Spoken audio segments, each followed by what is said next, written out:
Assistant professor की भर्ती के बारे में। तो दोस्तों, जैसे कि आप सभी को पता है कि छत्तीसगढ़ के उच्च शिक्षा विभाग में जो है 4200 पोस्ट अभी रिक्त है, जिसमें असिस्टेंट प्रोफेसर के 2150 पोस्ट जो है खाली है।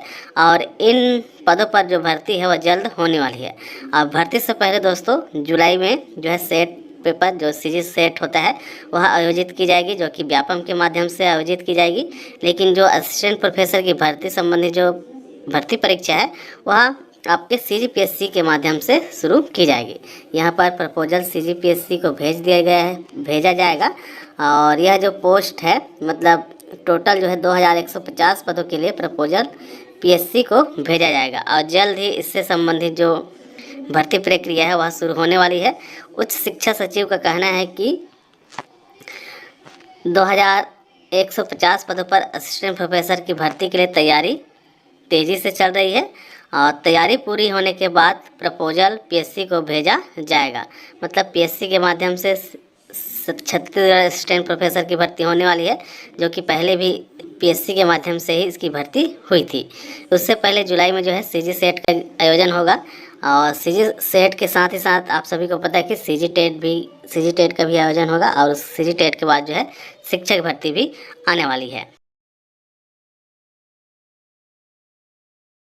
छात्र अधीक्षक से रिलेटेड यहाँ पर जितने भी डाउट से पहला क्वेश्चन है, क्या कंप्यूटर डिप्लोमा या डिग्री अनिवार्य है?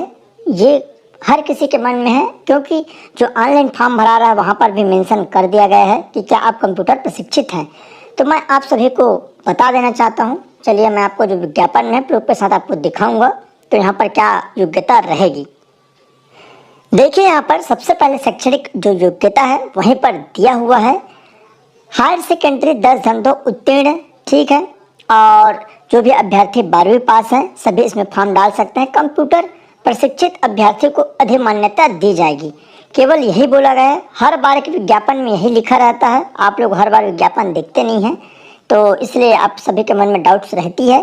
तो इसमें केवल 12वीं पास बोला गया है। कंप्यूटर अधिमान्य का मतलब क्या होता है मैं आपको यहाँ पर नीचे बता देता हूँ, नीचे में दिया हुआ है। तो चलिए कंप्यूटर अधिमान्य का मतलब क्या है। तो कंप्यूटर प्रशिक्षित अभ्यर्थियों को अधिमान्य दिए जाने का आशय यह है कि प्रश्न पत्र के भाग अ कंप्यूटर ज्ञान से संबंधित 30 अंकों के प्रश्न में से 50% अंक पाना अनिवार्य है वो होगा। इसमें अर्हत प्राप्त करने वाले अभ्यर्थियों का ही प्रश्न पत्र भाग ब का मूल्यांकन कर भाग और ब के अंक के आधार पर मेरिट सूची तैयार की जाएगी। तो भाग अ में 30 प्रश्न रहेंगे, पहले 50 होता था लेकिन अब उसको कम करके 30 कर दिया गया है। 30 प्रश्न में आपको 15 प्रश्न सही करना अनिवार्य है। और सही करने का मतलब ये है कि 30 अंक में 30 जो कंप्यूटर के क्वेश्चन है उसमें से कट फिट के आपको 15 लाना है केवल इसी में, ठीक है। तो इसको जरूर ध्यान रखिएगा। और इसमें 1/4 माइनस है, आप सभी को बता दो, बहुत सारे अभ्यर्थी कमेंट कर रहे थे, तो 1/4 माइनस उसको भी मैं आपको दिखाऊंगा। तो इसमें आप एक चीज़ जान लीजिए, इसमें कंप्यूटर की आवश्यकता नहीं है। अगर आपको कंप्यूटर मंगा रहता तो यहाँ पर 12वीं के साथ यहाँ पर कंप्यूटर डिप्लोमा या डिग्री लिखा रहता। और वैसे भी छात्रा अधीक्षक 2 बार भर्ती हो चुकी है, उसमें कंप्यूटर नहीं मंगा गया था और इस बार भी नहीं मंगा है, तो इसको आप अपने दिमाग से निकाल दीजिए। अगर आप 12वीं पास हैं और आप 21 वर्ष के हैं 1/1/2023 की स्थिति में, तो आप फॉर्म इसमें भर सकते हैं। ये हो गया पहला डाउट। दूसरा डाउट है क्या दिव्यांग फॉर्म भर सकते हैं। तो बहुत सारे अभ्यर्थी यहाँ पर दिव्यांग हैं। इससे पहले जो भर्ती हुई थी तो उसमें कुछ जो कैटेगरी है दिव्यांग का उसमें लिया गया था। तो इस बार जो भर्ती है इस बार दिव्यांग फॉर्म नहीं भर सकते, जो निःशक्त हैं वो फॉर्म नहीं भर सकते, ऐसा दिया हुआ है।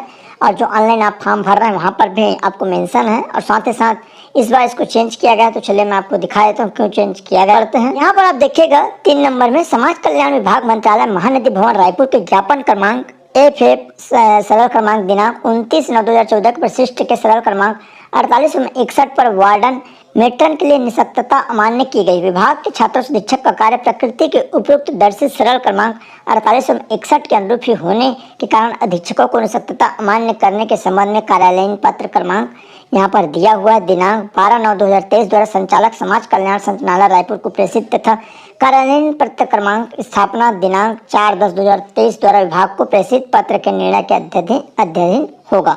तो यहाँ पर साफ साफ मना कर दिया कि जो भी निःशक्त उम्मीदवार है उसको यहाँ पर पात्रता नहीं दी जाएगी, और वहाँ पर उसके लिए जो पोस्ट है वो भी 0 है, एक भी पोस्ट नहीं है। मैं आपको ऊपर में दिखा देता हूँ। यहाँ पर आप देख सकते हैं जो कॉलम बना हुआ है, कुल रिक्तियों में निःशक्त जनों के लिए आरक्षित पद, तो यहाँ पर कुछ नहीं है, इसका मतलब यहाँ पर 0 है।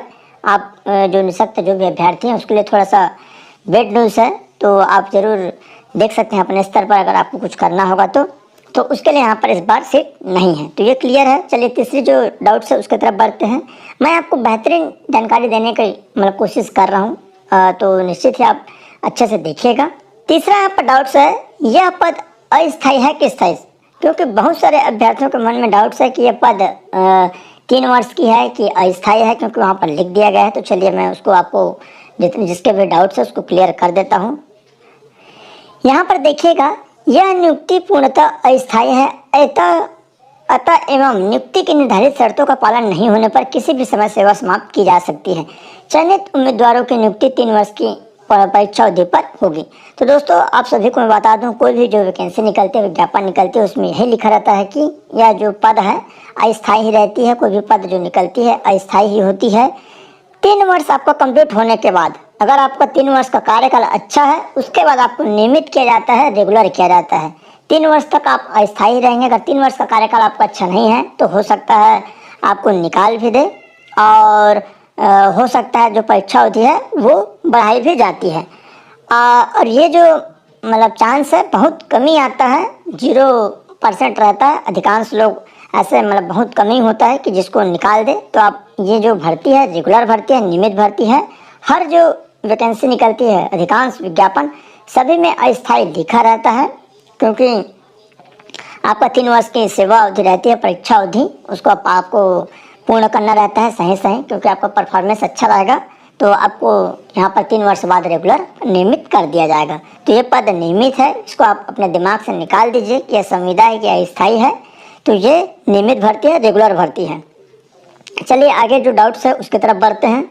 चौथा डाउट्स है, कम से कम और अधिकतम उम्र सीमा क्या होगी। बहुत सारे अभ्यर्थी को ये डाउट है कि भाई कम से कम उम्र सीमा क्या है। कोई बोल रहा है कि 12वीं पास है तो 19 साल वाले भर सकते हैं, 18 साल वाले भर सकते हैं। कोई बोल रहा है कि 35 साल तक उम्र है। तो मैं आपको पूरा यहाँ पर प्रूफ के साथ दिखा देता हूँ कि एक्चुअल में उम्र सीमा क्या है, जो कि छत्तीसगढ़ निवासियों के लिए पर निर्धारित जो निर्देशों के अनुरूप रहेगा। तो मैं आपको यहाँ पर बता दूँ कि 1/1/2023, क्योंकि पुराना वैकेंसी है, पिछला वैकेंसी है 2023 का, इसलिए 1/1/2023 को आधार वर्ष माना गया है। आप सभी अगर आवेदन देते हैं तो हो सकता है 1/1/2024 को आधार वर्ष मान सकते हैं। वो आपके ऊपर है, जो भी अभ्यर्थी वहाँ पर जाकर आवेदन देंगे, निवेदन करेंगे। तो कम से कम आपका 21 वर्ष होना चाहिए 1/1/2023 की स्थिति में, अभी के लिए है। और अधिकतम जो उम्र है, तो अधिकतम जो उम्र है छत्तीसगढ़ के मूल निवासियों के लिए, जो सामान्य अभ्यर्थी हैं, सामान्य मतलब जनरल अभ्यर्थी हैं, उनके लिए उम्र सीमा 40 वर्ष है। मैं आपको यहाँ पर बता देता हूँ, बहुत सारे अभ्यर्थी विश्वास नहीं करते हैं, क्योंकि इसमें 35 वर्ष दे दिया रहता है। इस विज्ञापन में, सब विज्ञापन में 35 वर्ष दिया रहता है, लेकिन जो राज्य शासन का एक कैलेंडर होता है, जो हर 5 वर्षों के लिए 5 वर्ष बढ़ाया जाता है। अभी हाल ही में दिसंबर 2023 में लास्ट हुआ था, तो उसको फिर 5 वर्ष के लिए बढ़ाया गया है। तो अभी आपकी उम्र 40 वर्ष है अधिकतम। जो अभ्यर्थी सामान्य कैटेगरी के हैं वो 40 वर्ष के होंगे 1/1/2023 की स्थिति में, तो फॉर्म भर सकते हैं। और जो ST, SC और OBC होंगे उसको 5 वर्ष की छूट रहेगी। तो जो भी अभ्यर्थी ST, SC, OBC हैं 45 वर्ष के होंगे 1/1/2023 की स्थिति में, वो भी फॉर्म भर सकते हैं, वो भी पात्र हैं। इस चीज़ को आप जरूर ध्यान रखिएगा, इसको जान लीजिए। तो चलिए अगला डाउट है उसकी तरफ बढ़ते हैं। अगला डाउट है, क्या माइनस मार्किंग है, क्योंकि बहुत सारे अभ्यर्थी कंफ्यूज है कि इसमें माइनस मार्किंग है कि नहीं है। तो भैया मैं आपको बता दूं, इस विज्ञापन में, इस भर्ती में हॉस्टल वार्डन में माइनस मार्किंग है 1/4। चलिए मैं आपको दिखा देता हूँ कि 1/4 कैसा माइनस मार्किंग रहेगा। ये यहाँ पर परीक्षा पद्धति, मूल्यांकन पद्धति है। प्रश्न पत्र के मुख्य पृष्ठ पर 3 समान बारकोड रहेगा और ये उसके बाद 9.2 यहाँ पर 9.2 में दिया है। प्रश्न पत्र में 100 वस्तुनिष्ठ प्रश्न होंगे, प्रत्येक प्रश्न में 1 अंक दिया जाएगा। अभ्यर्थियों को इन प्रश्नों को हल करने हेतु 2 घंटे का समय दिया जाएगा। दिए गए प्रश्नों के 4 विकल्प में से एक विकल्प सही होगा। सही विकल्प पर उत्तर शीट OMR में नीले या काले डार्ट पेन से गोला को पूर्णतः भरना होगा। गलत उत्तर अथवा एक से अधिक उत्तर अंकित करने पर माइनस ऋणात्मक अंक पर प्रावधान होने से एक गलत उत्तर पर नियत अंकों का यहाँ पर 1.4 अंक काटे जाएंगे। मतलब 1 अंक आपको मिलेगा और इस नियत अंक में 1/4 मतलब 0.25 अंक काटे जाएंगे। मतलब अगर आपका 4 गलत होता है तो 1 नंबर आपका सही कर जाएगा। मानकर चलिए अगर आपने यहाँ पर 100 सॉल्व किए हैं, 100 में आपका 4 गलत होता है तो आपका यहाँ पर कितना आ रहा है, 4 गलत तो 96 नंबर हो गए। मतलब 4 माइनस कर देंगे, उसके बाद 1 अंक माइनस हो जाएगा तो आपको 95 अंक मिलेगा। ऐसा यहाँ पर है तो 1/4 माइनस रहेगा। सिंपल भाषा में परीक्षार्थियों द्वारा जिन प्रश्नों के उत्तर अंकित नहीं किए जाएंगे उसके लिए 0 अंक प्रदान किए जाएंगे, उसके लिए कोई अंक आपको नहीं मिलेगा। तो आप सभी को मैं बता दूं 1/4 माइनस रहेगा और मेरे हिसाब से कंप्यूटर में ही माइनस रहेगा, क्योंकि इससे पहले वाला जो भर्ती था 2016 वाला, उसका जो माइनस कंप्यूटर में हुआ था, क्योंकि इसी में बहुत सारे अभ्यर्थी फेल हो गए थे। तो उसको जरूर आप ध्यान रखिएगा।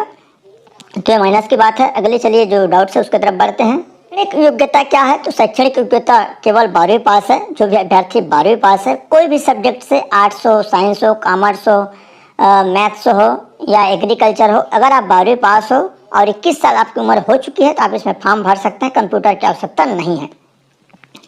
ऑनलाइन फॉर्म भरते समय पूछा है कि आप कंप्यूटर प्रशिक्षित हैं, तो सिंपल सी बात है, ऑनलाइन फॉर्म भरते समय नया चीज़ ऐड किया गया है कि क्या आप कंप्यूटर प्रशिक्षित हैं। अगर आपके पास DCA, PGDCA या कोई भी डिग्री डिप्लोमा है या आप कंप्यूटर के बारे में जानते हैं तो आप यस डाल सकते हैं। प्रशिक्षित का मतलब होता है आपको क्या शिक्षा मिला है, मतलब आपके पास डिग्री डिप्लोमा है। तो अगर आपके पास है, कंप्यूटर किए हैं तो है डालिएगा, नहीं है तो नहीं डालिएगा, इसमें कोई दिक्कत की बात नहीं है। उसके बाद है कंप्यूटर में 50% यानी 15 नंबर लाना अनिवार्य है क्या? तो जी हाँ, बिल्कुल अनिवार्य है। चलिए मैं आपको दिखा देता हूँ उसी चीज़ को मैं बता रहा था। यहाँ पर दिया है कंप्यूटर प्रशिक्षित को अधिमान्य दिए जाएंगे। उसके बाद कंप्यूटर ज्ञान से संबंधित 30 अंकों के प्रश्न में 50% अंक पाना अनिवार्य है। मतलब 15 अंक आपको लाना अनिवार्य है, तभी आपको पास माना जाएगा, तभी आपका नेक्स्ट जो पेपर है ब भाग वो चेक किया जाएगा। तो आपको उसको जरूर ध्यान रखिएगा, कंप्यूटर को आपको अच्छे से पढ़ना है। चलिए आगे बढ़ते हैं। परीक्षा कब होगा? तो यहाँ पर देखिए परीक्षा कब होगा तो इसको बताया नहीं गया है। परीक्षा 32 जिला मुख्यालय में लिया जाएगा। तो आप मान कर चलिए मेरे हिसाब से जुलाई के बाद ही हो सकता है, क्योंकि जो व्यापम का लास्ट एग्ज़ाम है 21 जुलाई को है CG टेट का।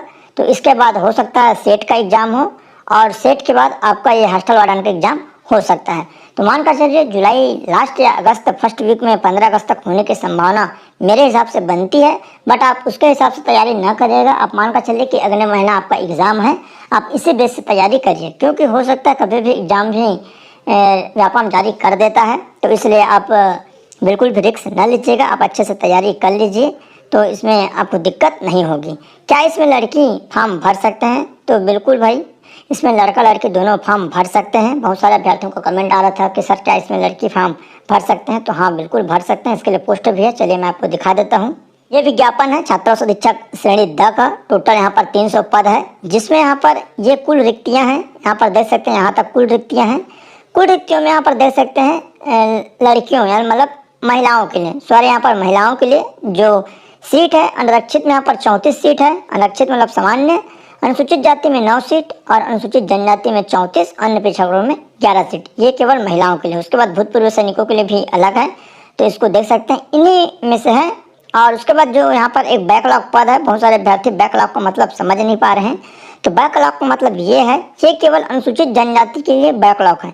मतलब इससे पहले जो भर्ती हुई थी 2016 में, उनमें ST कैटेगरी के अभ्यर्थियों का जो पोस्ट था, लगभग मान कर चले अगर 200 पोस्ट था, तो उनमें 29 पद के लिए पात्र अभ्यर्थी नहीं मिले थे। हो सकता है कंप्यूटर में फेल हो गए रहे होंगे, इसलिए नहीं मिले होंगे। तो 29 केवल अनुसूचित जनजातियों के लिए है। ये पुराना जो भर्ती था उनमें से पोस्ट है, उनका पोस्ट है।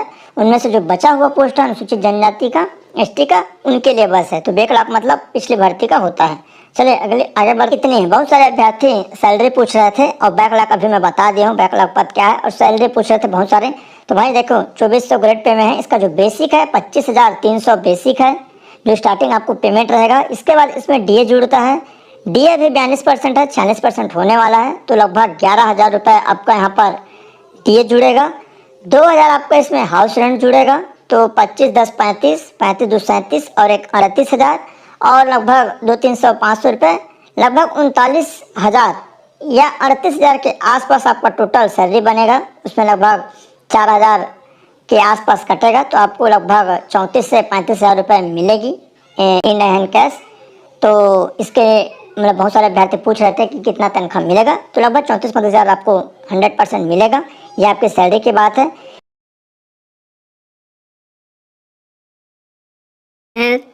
छात्रावास अधीक्षक की सिलेबस के बारे में।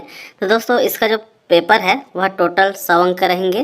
टोटल 100 प्रश्न यहाँ पर रहेंगे, जिसमें कंप्यूटर संबंधी सामान्य ज्ञान से आपके टोटल जो है 20 यहाँ पर दिया गया है। इस पत्र से इस भाग से 30 अंक के कुल प्रश्न पूछे जाएंगे, जिनमें से अभ्यर्थियों को 50% अंक प्राप्त करना अनिवार्य होगा। मतलब 30 अंक आपके कंप्यूटर संबंधी सामान्य ज्ञान रहेंगे और इस 30 अंक में आपको 15 अंक लाना जरूरी होगा, तभी आप जो है आगे के लिए क्वालिफाई कर सकेंगे। इसके अलावा दोस्तों इसमें हिंदी व्याकरण से संबंधित 5 अंक के क्वेश्चन पूछे जाएंगे, ठीक है, और अंग्रेजी से भी 5 अंक के क्वेश्चन है। इसके अलावा दोस्तों गणित वाले भाग से टोटल 25 अंक के क्वेश्चन जो है पूछे जाएंगे, जो कि बहुत ही इंपॉर्टेंट रहेगा आपके सिलेक्शन के लिए। इसके अलावा गणित के अलावा आपके सामान्य ज्ञान से 15 अंक के क्वेश्चन रहेंगे, और सामान्य ज्ञान में आपके पूरा इंडिया जीके से लेकर के सीजी जीके सभी की यहाँ पर जो जानकारी है पूछे जाएगी। इसके अलावा समसामयिक घटनाक्रम, खेलकूद, देश विदेश से टोटल 5 अंक के क्वेश्चन पूछे जाएंगे, तथा छत्तीसगढ़ की सामान्य जानकारी से संबंधित 5 अंक के क्वेश्चन पूछे जाएंगे। और इसमें दोस्तों एक नया पॉइंट यह भी जोड़ा गया है कि बाल मनोविज्ञान, जी हाँ दोस्तों, बाल मनोविज्ञान के लिए का भी यहाँ पर क्वेश्चन रहेंगे, जो कि टोटल 10 अंक के क्वेश्चन पूछे जाएंगे, 10 प्रश्न। तो यह एक बहुत ही बड़ी खबर है, ठीक है। इसमें इसके सिलेबस में नया यहाँ पर भाग जोड़ा गया है बाल मनोविज्ञान। अब बाल मनोविज्ञान इसलिए जोड़ा गया है क्योंकि छात्रावास अधीक्षक में अधिकतर जो है मतलब बच्चों के विकास को देखते हुए यहाँ पर बाल मनोविज्ञान इसके सिलेबस में जोड़ा गया है, जिसमें आपको शिक्षा, मनोविज्ञान, बुद्धि एवं व्यक्तित्व की अवधारणा, समावेशी शिक्षा, सृजनात्मकता एवं व्यक्तित्व भिन्नता, निर्देशन एवं परामर्श संबंधित जो भाग है उनसे प्रश्न यहाँ पर पूछे जाएंगे, ठीक है। तो ये सभी क्वेश्चन मतलब ये सभी भाग को आपको अच्छे से तैयारी करना होगा। और यहाँ पर देख सकते हैं कि जो सामान्य ज्ञान से जो 15 अंक के क्वेश्चन पूछे जाएंगे, उसमें किस किस भाग से कितने अंक के क्वेश्चन पूछे जाएंगे। जो है बीएड धारी जो है बीएड डिग्री धारी जो है प्राइमरी टीचर के लिए जो है इस बार जो है नहीं भर पाएंगे सीधा सीधा फॉर्म, ये बोल दिया है, ठीक है। तो ये जो टीटी के लिए अगर भर नहीं पा रहे हैं, है ना, टीटी के लिए अगर फॉर्म नहीं भर पा रहे हैं तो इसका मतलब आप समझ सकते हैं कि इन लोगों को जो है बीएड डिग्री धारियों वालों को जो है शिक्षक भर्ती में भी जो है सहायक शिक्षक बनने के लिए जो है आवेदन करने का मौका नहीं मिलने वाला है, ठीक है। यहाँ पे आप सीधा पढ़ सकते हैं, शिक्षक पात्रता परीक्षा टीईटी 2024 के लिए जो है 7 मार्च से आवेदन भरे जाएंगे, है ना। व्यापम की ओर से जो है यह परीक्षा 21 जुलाई को जो है आयोजित की जाएगी। स्कूल में से स्कूल में पहली से 5वीं और 6वीं से 8वीं में अध्ययन की पात्रता के लिए जो है यह परीक्षा आयोजित की जाती है। इसमें क्वालिफाई करने के लिए प्राइमरी मिडिल स्कूल में सहायक शिक्षक के लिए जो है पात्र माने जाते हैं। इस बार पहली से 5वीं की टीटी के लिए आवेदन के लिए बीएड डिग्रीधारी जो है नहीं भर पाएंगे। पिछले दिनों टीटी के लिए ज्यादा शैक्षणिक अनुसंधान एवं प्रशिक्षण परिषद SCRT की ओर से व्यापम को जो है प्रस्ताव भेज दिया गया है, ठीक है। यह पुराने नियम के अनुसार था, लेकिन अब इसमें बदलाव की तैयारी है। इसके तहत जो है प्राइमरी टीईटी के फॉर्म इस बार केवल डीएड वाले ही भर पाएंगे। ठीक है, तो इस बार मान के चलिए कि डीएड वालों को जो है थोड़ा सा फायदा मिलने वाला है, और ये जो है बहुत दुख की खबर है बीएड वालों के लिए, क्योंकि वो जो है सहायक शिक्षक से जो है वंचित होने वाले हैं। ठीक है, और आगे बढ़ते हैं हम। तो इस बार जो है कॉमर्स वाले लोग को भी जो है थोड़ा मौका मिलने वाला है शिक्षक बनने के लिए, तो उस बारे में भी हम आज अभी बात करेंगे। ठीक है, तो इसमें देख लीजिए, तो बड़ा बदलाव बोल रहा है। ठीक है, सरकारी स्कूलों में जो है शिक्षक की भर्ती के लिए नई नियमावली तैयार कर दी गई है। प्राइमरी टीचर भर्ती के लिए इस बार बीएड वाले नहीं, ठीक है, मिडिल में कॉमर्स शिक्षक के भी पद रखे जाएंगे। ठीक है ना। उसके बाद यहाँ पे देख लीजिए, तो यहाँ पे बोल रहा है टोटल जो है 33,000 शिक्षकों की भर्ती होगी, है ना।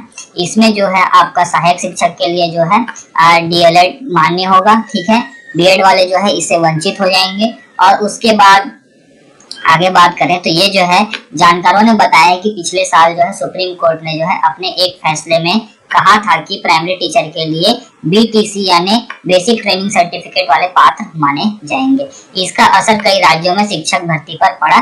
कई जगह बीएड धारियों को जो है प्राइमरी स्कूल की शिक्षक भर्ती आवेदन से जो है दूर किया गया। इस बार छत्तीसगढ़ की शिक्षक भर्ती में भी कुछ ऐसा प्रावधान किया जा रहा है। इसके अनुसार जो है प्राथमिक स्कूलों के शिक्षक भर्ती में डीएड वाले ही फॉर्म भर पाएंगे। ठीक है ना। तो पिछले साल जो है राज्य के सरकारी स्कूलों में सहायक शिक्षक और व्याख्याता के करीब 12,000 पदों के लिए वैकेंसी निकली थी।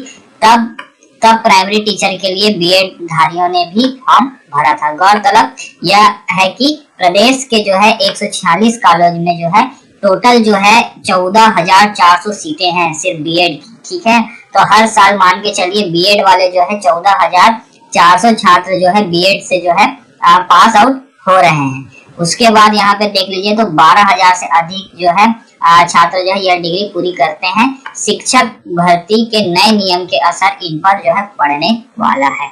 उसके बाद यहाँ पे देख लीजिए, तो बीएड डिग्री धारी जो है प्राइमरी टीटी के लिए नहीं भर पाएंगे फॉर्म, जो कि मैंने अभी बता दिया है आपको। ठीक है, उसके बाद देख लीजिए, तो 6वीं से 8वीं के लिए जो है कॉमर्स वालों को जो है थोड़ा सा राहत मिला है, क्योंकि अगर आपने बीकॉम किया है और बीएड किया हुआ है तो आप जो है किसी भी टीचर के लिए पात्र नहीं हो पाएंगे, क्योंकि इस बार तो बीएड वाले लोग के लिए भी जो है सहायक शिक्षक से हटा दिए गए हैं। तो ये जो है कॉमर्स करके मतलब कि बीकॉम करके जो बीएड कर रहे हैं वो लोगों के लिए जो है बहुत बड़ी दिक्कत हो गई है। ठीक है, लेकिन यहाँ पे थोड़ी सी राहत दे दी गई है। यहाँ पे बोल रहा है कि सरकारी स्कूलों में व्याख्याता के तौर पर जो है कॉमर्स शिक्षकों के पद पहले से हैं। ठीक है, अगर किसी ने स्नातकोत्तर किया हुआ है तो उन लोगों के लिए जो है पद है, लेकिन जो है कक्षा 9वीं से 12वीं के छात्र को ही पढ़ाते हैं वो लोग। ठीक है, तो इस बार जो होगा 6वीं से 8वीं के लिए जो होगा कॉमर्स शिक्षक का भी प्रावधान जो है किया गया है। ठीक है, इस बार जो है कॉमर्स शिक्षक का भी प्रावधान किया गया है। वे शिक्षक यहाँ अर्थशास्त्र पढ़ाएंगे। ठीक है, यानी कि 6वीं से 8वीं के लिए जो है अर्थशास्त्र में जो है हो सकता है एक नया सब्जेक्ट जो है जुड़ने वाला है, जो कि अपने जो है बीकॉम से लेके बीकॉम और बीएड वाले जो शिक्षक होंगे वो आपको जो है इस सब्जेक्ट के लिए एलिजिबल माने जाएंगे। ठीक है, तो शिक्षक के लिए वही योग्यता होगी जो मिडिल स्कूल के हिंदी, इंग्लिश, गणित समेत अन्य शिक्षकों के लिए रहती है। ठीक है ना। यहाँ पे देख लीजिए, तो टोटल वैकेंसी के बारे में बात कर लेते हैं। टोटल जो है 33,000 है ना 59 वैकेंसी निकालने वाले हैं। तो सहायक शिक्षक के देख लीजिए, तो 19,129 सिर्फ और सिर्फ सहायक शिक्षक के होंगे, जिसमें कि कला और विज्ञान समूह के अलग अलग वैकेंसी रखी जाएगी।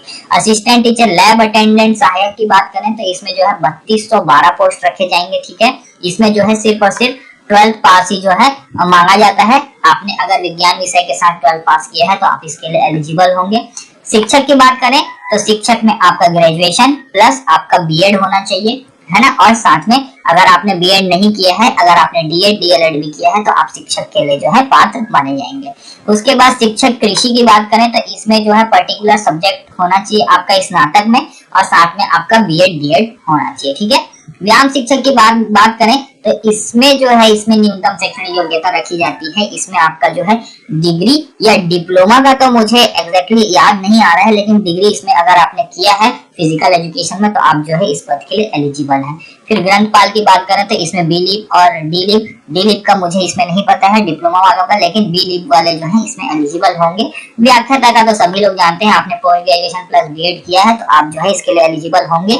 और ये भी बता दूं कि इस साल जो है मुझे नहीं लगता कि टीईटी जो व्याख्याता के लिए जो है सेंटर के द्वारा जो है सीबीएसई बोर्ड द्वारा जो है एक नोटिस जारी किया गया था कि जो है हायर स्कूल के लिए भी जो है टीईटी का जो है जरूरी कर दिया जाएगा करके, लेकिन इस साल मान के चलिए मुझे नहीं लगता कि जो है व्याख्याताओं को जो है टीईटी जो है पात्र मतलब टीईटी की परीक्षा जो है उत्तीर्ण होनी होगी। ठीक है, आशा करता हूँ कि आपको वीडियो अच्छा लगा होगा। अगर वीडियो अच्छा लगा तो इसे ज्यादा से ज्यादा लोगों तक शेयर करें, लाइक करें, सब्सक्राइब जरूर करें।